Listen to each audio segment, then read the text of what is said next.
पूरा मजबूत होना चाहिए। इंसान अपने मालिक से डरे और कयामत के दिन उसकी बारगाह में हाजिरी का यकीन रखे और वो याद रखे कि यहाँ जो कुछ वो देखे ना, बच्चों को उस्ताद पढ़ाता है, मेहनत कराता है, अगर बच्चे नहीं पढ़ते तो डांटता भी है, समझाता भी है, कायल भी करता है, और जब वो आखिरी बात करता है तो फिर वो पता क्या कहता है, चलो ठीक है, अगर ना पढ़ोगे तो इम्तिहान तो आना ही है ना, रिजल्ट तो आना है, पेपर में बैठोगे नहीं आएगा, फेल हो जाओगे। ये लास्ट पर ये बात जरूर होती है, ये इम्तिहान देने का तसव्वुर और इम्तिहानी सेंटर में जाने का ख्याल तालिब इल्म को मजबूर करता है कि मैं इस बार तैयार करूं, मैं बार बार इस पर गौर करूं, मैं किताब को समझूं, मैं इसको हल करूं चीज़ों को, ताकि जब मैं मरकज़ में जाऊं पर्चा देने के लिए इम्तिहानी सेंटर में तो फिर मुझे परेशानी कोई ना हो। बस समझाने के लिए बात अर्ज है कि यहाँ लोगों को बताया जाता है, कायल किया जाता है, ये हलाल है, ये हराम है, ये तेरे लिए ठीक नहीं है, ये तेरी हुदूद हैं, ये तेरे कुयूद हैं, ये तेरा दायरा कार है।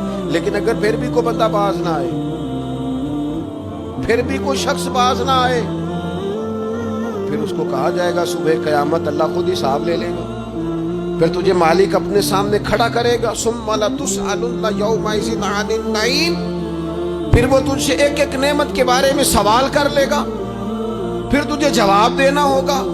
तो इस तसव्वुर को अपनी जिंदगी में लागू करें कि हमने मरना है, अल्लाह की बारगाह में जान, इस तसव्वुर को पूरी तौर पर तारी करें अपने ज़हनों। ये जो रस्मी सी बात है ना, पता नहीं कब चले जाना है, जो जाने वाले होते हैं उनकी कोई तैयारी भी होती है। जिनको पता होता है ना, वो रमज़ान मुबारक में ना कई दफ़ा ऐसा होता है कि टिकटें नहीं मिल रही होती और उम्रे के वीज़े लग चुके होते हैं, तो एजेंट कह देते हैं जाने वालों को कि तैयारी रखना, किसी वक्त भी मेरा फ़ोन आ जाएगा। तो लोगों ने बैग बांध लिए होते हैं, सामान तैयार कर लिया होता है, सारे इंतज़ामात करके रखे, क्यों कि पता नहीं किस वक्त बुलावा आ जाएगा। तो तू तो रोज़ कहता है पता नहीं अल्लाह की जानिब से किस वक्त बुलावा आ जाएगा। फिर अपनी तैयारी भी तो यार कुछ बताना, मैं भी बताऊं, आप भी बताएं। फिर हम अपने आप से ये भी तो सवाल करें ना कि जहाँ अचानक जाना पड़े उसके लिए तैयारी होती है, हमारी तैयारी क्या है? अगर अचानक जाने पड़े उसकी बारगाह, क्या तैयारी? रोज देख रहे हैं ना, कुछ लोग रोड पे चढ़े थे, पहुंच नहीं सके, हॉस्पिटल गए थे, पहुंच नहीं सके, कुछ लोग किसी फील्ड में काम कर रहे थे, डिग्री नहीं मिल सकी, जा ही नहीं सके, वक्त आ गया। तो अगर वो टाइम आ जाता है, उसकी बारगाह में हाजिर होना पड़ जाता है, तैयारी क्या है? नबी पाक अलैहिस्सलाम घर के अंदर अपने घर वालों की तरबियत के लिए और तालीम उम्मत के लिए एक दुआ मांगते थे। हज़रत आयशा सिद्दीक़ा कहती हैं हुज़ूर दुआ मांगते थे, मिशकात में मौजूद है। क्या दुआ थी? अल्लाहुम्मा हासिबनी हिसाबन यसीरा, ऐ अल्लाह जरा हिसाब आसान करके लेना। ये हुजूर तालीम उम्मत के लिए दुआ मांग, अल्लाह हिसाब जरा आसान करके लीजिए, मालिक करम फरमाना। तो हज़रत आयशा सिद्दीक़ा रज़ी अल्लाह तआला अन्हा इरशाद फरमाती है, मैंने अर्ज किया या रसूल अल्लाह सल्लल्लाहु तआला अलैहि वसल्लम, ये आसान हिसाब का क्या मतलब है? तो हुजूर फरमाने लगे, आयशा आसान हिसाब का मतलब ये है कि रब करीम बंदे के नामा अमाल पर नजर डालेगा और फिर अल्लाह तबारक व तआला उससे दरगुजर फरमा देगा। ये आसान हिसाब है, पता मालिक को है इसने क्या किया है, पर करीब है ना। अदल करे थे थर थर कंबल, ऊंचियां शाना वाले ते जे फजल करे थे, फिर बख्शे जामन मेरे जय मुंह काले, नजर करेगा फिर माफ फरमा देगा। और हुजूर फरमाते आयशा याद रखो, जिससे उसने हिसाब लिया वो फिर बड़ी मुश्किल में आ जाएगा, उसके लिए मुश्किल हो। अल्लाहुम्मा हासिबनी हिसाबन यसीरा, ऐ अल्लाह तू हिसाब जरा आसान करके लेना, जरा आसान करके। ये तालीम उम्मत के कि उम्मत के दिल में ख्याल पैदा हो कि हिसाब देना है, तूने हिसाब देना है, तूने अपने माल का हिसाब देना है, तूने अपने लफ्जों का हिसाब देना है, तूने मामलात का हिसाब देना है। तू जिस कुर्सी पे बैठा है, तू क्लर्क है या सदर है, तूने अपनी उस नशिस्त का हिसाब देना। तू उस्ताद है या पीरे तरीकत है, तू मुअज्जन है या खतीब है, तू जो भी है, तूने हिसाब देना है। तुझे तेरे मनसब के बारे में पूछा जाएगा, तू تجھے تیرے عہدے کے بارے میں پوچھا جائے گا، تجھے اپنی ذمہ داریوں کے بارے میں حساب دینا، اللہ کی بارگاہ میں تمہیں جا کے بتانا ہے کہ تم نے کیا اعمال کی۔ اس تصور کو پکا کریں۔ یہ تصور کتنا کو پکا ہونا چاہیے؟ دنیا کیا ہے اور آخرت کیا ہے؟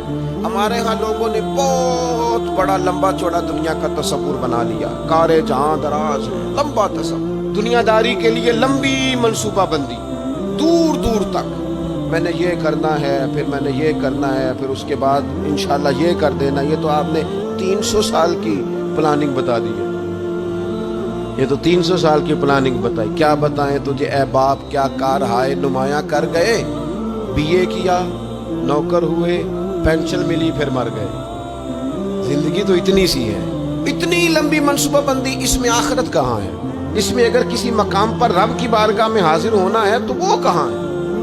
جو مرنے والے لوگ ہوتے ہیں ان کا تو جینا کچھ اور طرح کا ہوتا ہے، جن کو جانا ہوتا ہے ان کا رہنا تو کچھ اور طرح کا ہوتا ہے، جن کو کسی جگہ منتقل ہونا ہوتا ہے، جو عارضی مکانوں میں رہتے ہیں ان کا رہن سہن تو ذرا اور طرح کا ہوتا ہے۔ لیکن جو ہمارا انداز ہے، جو ہمارا رہن سہن ہے، جو ہمارا طریقہ کار ہے، وہ تو مستقل رہنے کا ہے، وہ تو لگتا ہے کہ کبھی چھوڑنے والے نہیں ہیں۔ اس میں تو کوئی ایسی چیز نظر نہیں آتی کہ جس میں ہم محسوس کریں کہ ہم نے چھوڑ کے جانا ہے۔ لیکن نبی پاک علیہ السلام نے جس دنیا کو ہم بہت بڑی دنیا سمجھتے ہیں، حضور نے اس کی مثال کیا دی؟ صحیح مسلم کی حدیث ہے، دیکھیں کتنا کھول کر اور کتنا آسان کر کے رسول پاک ہمیں بات سمجھاتے ہیں۔ دنیا کیا ہے، آخرت کیا ہے، یہ والی زندگی کیا ہے، آخرت کی زندگی کیا، بالکل کھول کر واضح کر کے نبی پاک علیہ الصلوۃ والسلام فرمانے لگے دنیا اور آخرت کی مثال اس طرح ہے جس طرح دریا بہہ رہا ہو اور کوئی آدمی اس میں انگلی ڈبوئے، جتنا پانی اس کی انگلی کو لگ گیا یہ دنیا ہے، اور جو باقی ٹھاٹھے مارتا دریا پیچھے ہے، سمندر پیچھے ہے، وہ سارا آخرت ہے۔ یہ اتنی سی دنیا ہے، یہ صحیح مسلم میں موجود ہے۔ اتنی سی دنیا کے لیے اتنے پاپڑ بیلنا، اتنی سی دنیا کے لیے اتنے ظلم کرنا، اتنی سی دنیا کے لیے اتنے حق ضائع کرنا، اتنی سی دنیا کے لیے اتنے لوگوں کے دل توڑنا، اتنے حقوق پہ ڈھاکہ ڈالنا، اتنا جبر کرنا، لوگوں کا مال کھانا، لوگوں کو تکلیف دینا، عزتیں اچھالنا، اتنی سی دنیا کے لیے۔ حضور فرمانے لگے اتنی سی ہے یہ دنیا، جتنا انگلی کو پانی لگ گیا ہے وہ جنت، جو نری جنت نہیں، خدا کا فضل ہے، جو اللہ کی عطا ہے اپنے بندوں کے لیے۔ میرے کریم فرمانے لگے اس جنت میں وہ نعمت